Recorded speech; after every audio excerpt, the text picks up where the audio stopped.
Et nous finissons avec le rôle de la Chine dans le développement du secteur de la télévision en Afrique.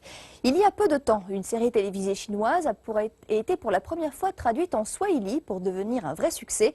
Mais peu de personnes connaissent l'histoire africaine de l'entreprise à l'origine de cette idée. Nous partons tout de suite en Tanzanie à la découverte de cet opérateur dynamique.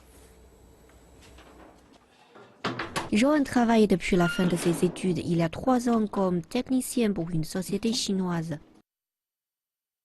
Son travail consiste à installer des antennes satellites. Les conditions de travail sont difficiles, en particulier en été.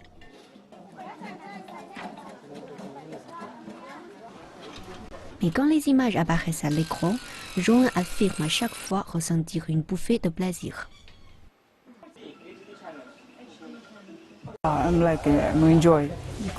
J'aime mon travail. Quand vous aidez un client à avoir ses chaînes, il va être super content et je suis super content aussi car je peux résoudre son problème. Abonné depuis 1 an, Salum est un grand fan de football et de films de kung-fu. Il a décidé d'améliorer son équipement pour pouvoir recevoir plus de chaînes. J'utilise cet équipement depuis 1 an seulement, StarTimes.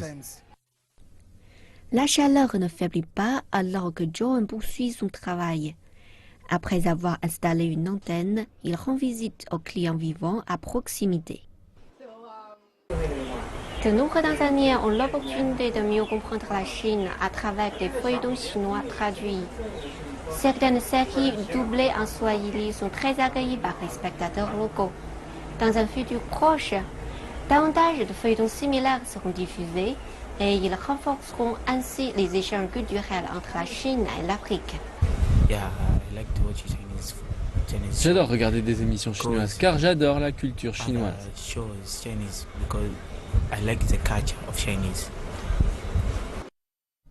Les séries et émissions traduites en swahili sont toutes proposées par la même société chinoise, StarTimes. Elle est présente dans 28 pays africains et couvre 6 millions d'utilisateurs. L'objectif de StarTimes est que chaque foyer africain ait accès pour un coût raisonnable à la télévision numérique.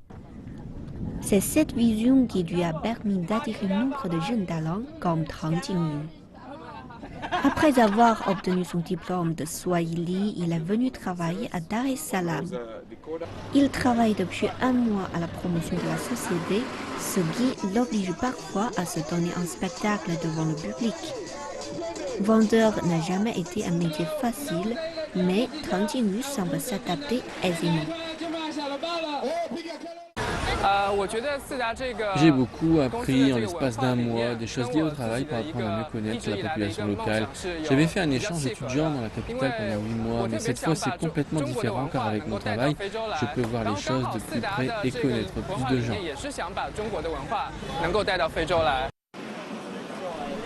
Eric Cyprien travaille avec Tang Jingyu qui l'a aidé à s'adapter à sa nouvelle vie. Ces dernières années, son équipe a signé plus de 300 000 nouveaux clients. Tang Jingyu ne pouvait donc rêver d'un meilleur formateur. Je travaille pour la société depuis 6 ans, depuis son installation en Tanzanie. J'ai beaucoup appris de mon travail ici, j'ai appris la passion et acquis une grande expérience de travail. J'ai également participé à de nombreux projets. Les Chinois sont bons avec nous, nous travaillons en équipe. En Tanzanie, la couverture de la télévision numérique est d'environ 70%. Elle atteint désormais les régions les plus reculées. Et dans un avenir proche, c'est tout le pays qui aura accès à la télévision à un prix raisonnable.